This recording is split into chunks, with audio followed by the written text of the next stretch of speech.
Do what is meaningful, not what is expedient, because meaning is an instinct. And meaning is the instinct that guides you in life across the totality of life, right?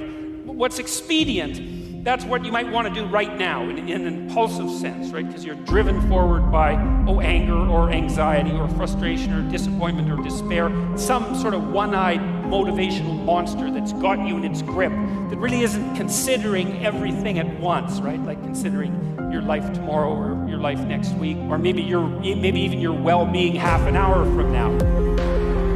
And the instinct for meaning seems to be a consequence of the integration of all of those underlying motivations and emotions with social being, and then the manifestation of something like the proper pathway forward. And you need that because you need to know how to move forward in life.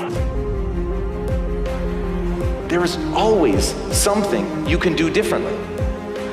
And once you understand that you can always make a different choice and get a different reaction, and that's the power in your life, that's the power that you have, is no matter what's going on, you can choose to think differently, believe differently, see differently. All of those things are a choice.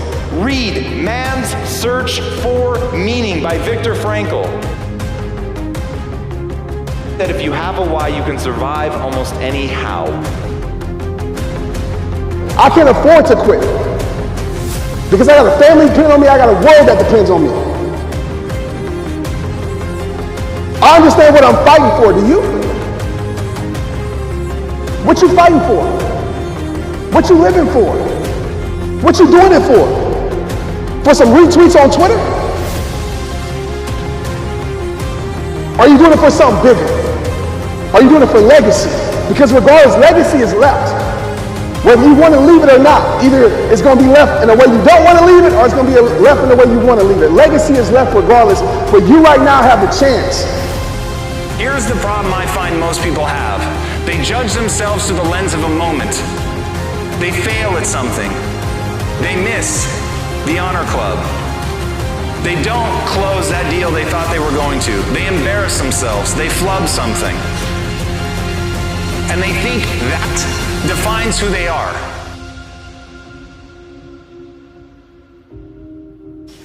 But I'm telling you right now, you're not defined by who you are, you're defined by who you want to become. Everything you're going through is preparing you for what you ask God for. You just got to quit tripping while you're in the process.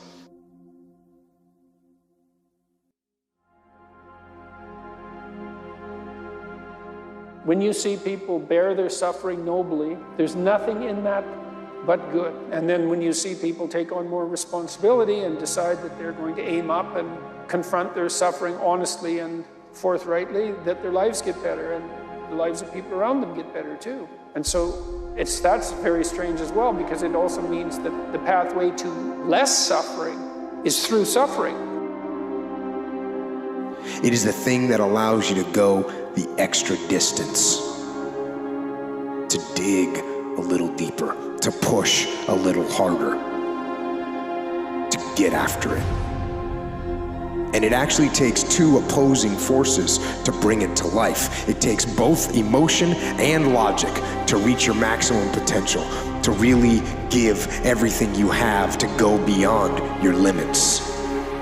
The process is necessary. You may not see it now, but when he gets you on the other side of it, you're gonna see exactly why it went that way. And you're gonna be okay with it. Adversity causes some cats to break and other cats to break records based upon what you're made out of.